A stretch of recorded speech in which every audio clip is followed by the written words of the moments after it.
ಕೆಟ್ಟಿದ್ದು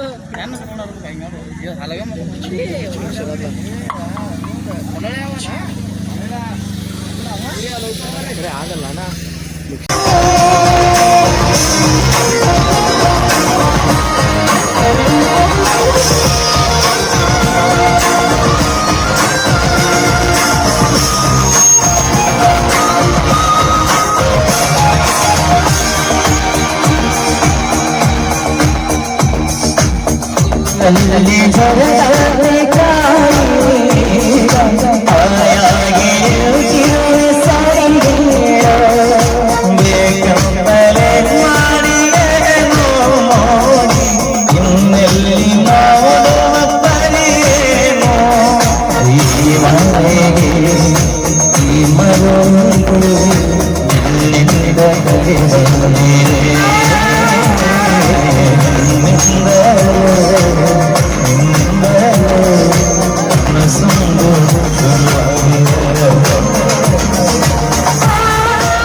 ಕೆಳಗ್ ಕೂತ್ ನೋಡ್ರಿ ಬರುದ ಅಪರೂಪ.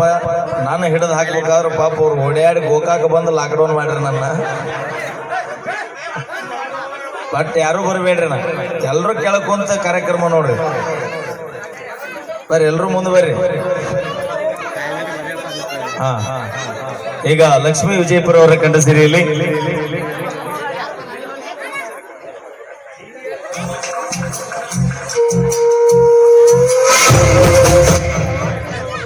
ಮಾತಾಡ ಪಾಪ ಅವ್ರ ಬಹಳ ನಿನ್ ಸಂಬಂಧ. ನಮ್ಮ ಅಣ್ಣಂದ್ರು ಯಾವಾಗೂ ಆರಾಮ್ ಇರ್ತಾರ, ಆರಾಮ್ ಬಿಂದಾಸ್ ಆಗಿರ್ತಾರ, ಹ್ಯಾಪಿ ಆಗಿರ್ತಾರ ಅಂತ ನನಗೆ ಗೊತ್ತು. ಅವ್ರು ಮಾಡಿದ ಏನ್ ತಪ್ಪ ಹೇಳ? ಏನದು? ನೀನ ಬೇಕಂತ ಕರ್ಸಿದ್ರಲ್ಲ ಅದಕ್ಕ ಅಣ್ಣ ಅನ್ಸ್ಕೊಂಡ್ರ. ಎಲ್ರು ಒಂದ್ಸಲ ಜೋರಾಗಿ ಚಪ್ಪಾಳೆ ಕೊಡ್ಬೇಕು ನಮ್ಮ ಅಣ್ಣಂದ್ರು. ಥ್ಯಾಂಕ್ ಯು ಸೋ ಮಚ್, ಧನ್ಯವಾದಗಳು. ಚಲೋ ಚಲೋ ಹೆಂಡತಿಗಳು ನಿಮ್ಗೂ ಸಿಗಲಿ. ಈಗ ಸಿಕ್ಕಿದ್ ಸಾಕಾಗಿಲ್ಲನ? ಅಣ್ಣಾಗ ಆಲ್ರೆಡಿ ಮುದ್ದಿನ ಹೆಂಡತಿ ಸಿಕ್ಕಾಳ. ಓಕೆ, ಇಡ್ಲಿ ವಡ ತಿಂದಿಲ್ಲ? ಹಾ, ತಿಂದಿನಿ. ನಿಜವಾಗಿ ನೇರವಾಗಿ ಹೇಳ್ಬಿಡ್ಬೇಕಂದ್ರ ಏನದು? ಎಟ್ಟ ದೊಡ್ಡ ಸಾವುಕಾರ ಅದೀವಿ, ನಮ್ಮ ಊರಾಗೂ ಮದುವೆ ಕಾರ್ಯಕ್ರಮ ಎಲ್ಲಾ ಮಾಡಿದ್ರ ಉಪ್ಪಿಟ್ಟು ಮಾಡಿಸೋದು ಎಲ್ಲಾ ಕಡೆ.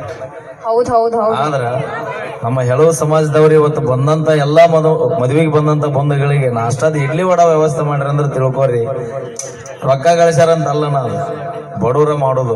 ಜೀವನದಾಗ ಏನ ಮಾಡ್ಬೇಕಂತ ಮುಂದೆ ಹೋಗೋರು ಬಡವ್ರು ಬಿಟ್ರೆ ಬೇರೆ ಯಾರು ಮಾಡೋದು. ಇದ್ದಾರ ಒಟ್ಟ ಖರ್ಚು ಮಾಡಕ್ ಹಿಂದ್ ಮುಂದೆ ನೋಡ್ತಾರೆ. ಜೀವನದ ಬಡವ್ರು ಹೆಂಗೆ ಅದೇ ದಾಟ್ ಮಾಡ್ರಿ ಮುಂದೆ ಸಾಲ ಆದ್ರೂ ದುಡಿದು ಹರಿಯೋಣ ಅನ್ನೋ ಲೆಕ್ಕಕ್ಕೆ ವಿಚಾರ ಇರ್ತಾವೆ. ನಿಜವಾಗಿ ಭಾಳ ಅದ್ದೂರಿ ಮದುವೆ ಕಾರ್ಯಕ್ರಮ ಮಾಡತ್ತೀರಿ. ಆ ಭಗವಂತ ನಿಮಗೆ ಬೀರದೇವರ ಆಶೀರ್ವಾದ ಮಾಡಲಿ, ನಿಮಗೆ ಆಯುಷ್ಯ ಆರೋಗ್ಯ ಕೊಡ್ಲಿ ಅಂತ ಕೇಳ್ಕೊಳ್ತಾ ಈಗ ಲಕ್ಷ್ಮೀ ಅವರ ಕಂಠಸಿರಿಯಲ್ಲಿ. ನಾನು ಅಂತಿದ್ದೆ ಯಾವಾಗಾರ ಮದುವೆ ಒಳಗೆ ಇಡ್ಲಿ ಸಾಂಬಾರು ದೋಸೆ ಯಾವಾಗ ಮಾಡ್ತಾರ, ಯಾವಾಗ ತಿಂದೇನೋ ಅಂತ ಅಂತಿದ್ದೆ ನಾನು. ಇವತ್ತು ನೋಡ್ರಿ, ಇವತ್ತು ಊಟ ಮಾಡಿದ್ವಿ, ಇವತ್ತು ತಿಂದಿ ನೋಡ್ರಿ, ಇವತ್ತು ನಾಷ್ಟ.